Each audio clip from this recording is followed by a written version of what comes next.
Hindutva film release हो रही है 7 अक्टूबर को सिनेमाघरों में पूरे भारत के अंदर। और फिल्म के अंदर आपको हिंदुत्व के असली सार के बारे में हम लोग बताने की कोशिश कर रहे हैं।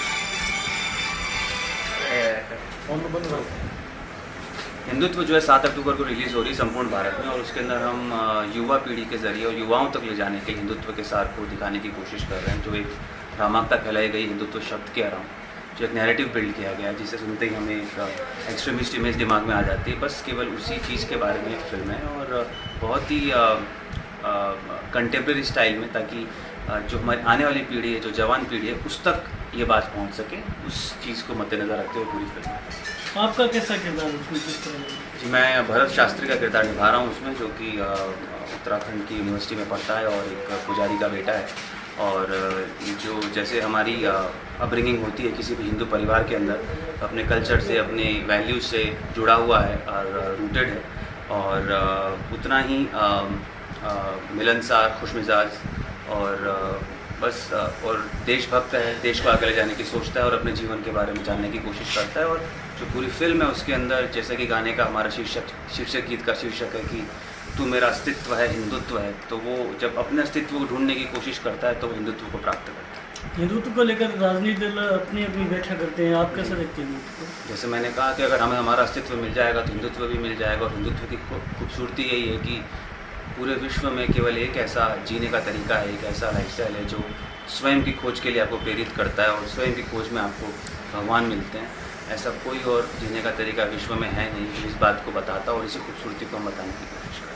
दर्शक लंबे समय से आपको मिस कर रहे हैं, छोटे पर्दे से गायब ना जी, तो उसके लिए बड़े पर्दे की तैयारी के लिए छोटे पर्दे से गायब होना पड़ता है, और उसी की तैयारी में था। और 4-5 साल का गैप लिया मैंने, कॉन्शियस गैप था, क्योंकि आई थिंक एक समय के बाद में एक पर्टिकुलर मीडियम के अंदर ज़्यादा कुछ बचता नहीं है टू एक्सप्लॉइट। और मैं आई थिंक मैंने 10-11 साल टेलीविज़न के अंदर ऑलमोस्ट सभी जॉनरा की चीज़ें कर ली, सभी कुछ सारे किरदार कर लिए, और जो भी मैंने किरदार किए वो काफ़ी लोकप्रिय हुए और लार्जर देन लाइफ थे।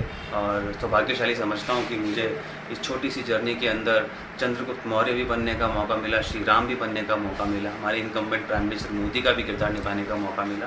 और अब जब मैं बड़े पर्दे पर आ रहा हूँ तो उतने ही हर्षोल्लास से कह सकता हूँ कि मुझे हिंदुत्व जैसी फिल्म करने का मौका मिला, जहाँ पर मैं अपने कल्चर, अपने देश, अपने समाज के बारे में बात कर सकता हूँ। छोटे और बड़े पर्दे में कितना फ़र्क देखते हैं आप?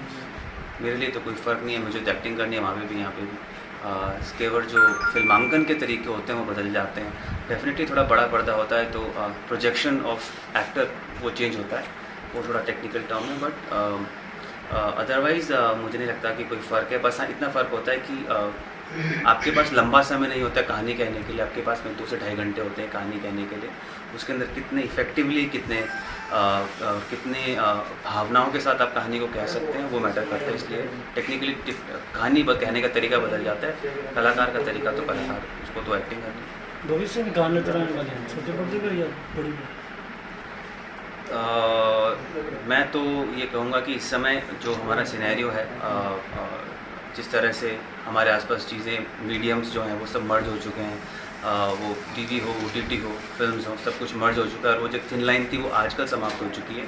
सारे एक्टर्स सब जगह काम कर रहे हैं, और आई थिंक मैं मीडियम से ज़्यादा कहानियाँ चूज़ करना पसंद करूँगा। तो जहाँ पर मुझे अच्छी कहानी मिले मैं वहाँ पर उस अच्छी कहानी को कहने की कोशिश करूँगा।